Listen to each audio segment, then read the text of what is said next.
প্রোক্লেমেশনের জন্য আন্দোলন চালিয়ে যাব। এখানকার যে স্পিরিট সেই প্রোক্লেমেশনকে ঘোষণা করতে হবে এবং এদেশের মানুষের হবে আমাদের এই লড়াই আমরা জারি রাখবো। সকলকে ধন্যবাদ। আল্লাহ হাফেজ। বাংলাদেশ আলী হাসান মোহাম্মদ জুনায়েদ ভাই। বিসমিল্লাহির রহমানির রহিম। আজকে আমরা একটা ঐতিহাসিক প্রেক্ষাপটে এক হয়েছি। অভ্যুত্থান পরবর্তী সময়ে এটা অত্যন্ত হতাশাব্যঞ্জক, কারণ অভ্যুত্থানে আমরা যে ব্যানারে সবাই এসে এক হয়ে দাঁড়িয়েছি। জনগত পদক্ষেপ নেবেন।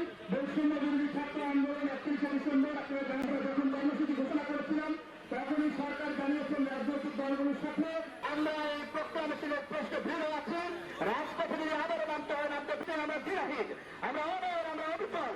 কারণ অভ্যুত্থানের স্টেটমেন্ট এই জাতির আশা আকাঙ্ক্ষা মুক্তির স্তরে আপনারা জানেন এই প্রোক্লেমেশন নিয়ে জনসংযোগ করতে গিয়ে সেখানে 72 মজুমদারের সংবিধানের বাতিলের কথা বলা আছে। সেখানে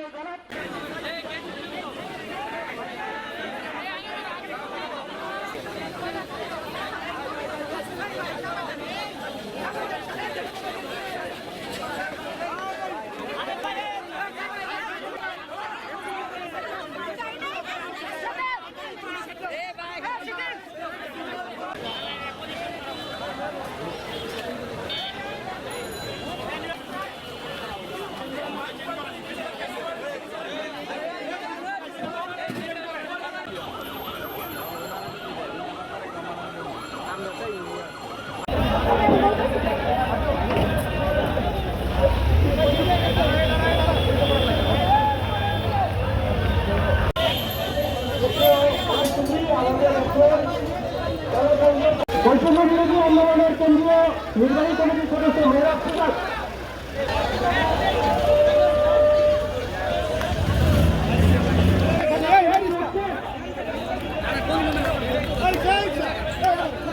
আমাদের যে দুর্বৃত্তায়নের রাজনীতির সংস্কৃতি, আমাদের যে প্রতিহিংসা রাজনীতির সংস্কৃতি, সেটা আমাদের তরুণদেরকে আশাহত করেছে যুগের পর যুগ। আমরা জনকল্যাণমূলক রাষ্ট্র করতে পারি নাই, আমরা রাষ্ট্রের মধ্যে নাগরিক হয়ে উঠতে পারি নাই। আমাদের অতীতের যে রাজনৈতিক যেই কাঠামো রয়েছে সেই রাজনৈতিক কাঠামো আমাদেরকে নাগরিক অধিকার থেকে আমাদেরকে ইতিহাসের স্তরে স্তরে বঞ্চিত করেছে। এই তরুণ প্রজন্ম বঞ্চিত হয়েছে। আমাদের এই বঞ্চিতের খুঁত থেকে আমাদের যুগের আগুনে আমরা এই যুগ দিয়ে আমরা ফেসিবাদ মুক্ত বাংলাদেশ করেছি।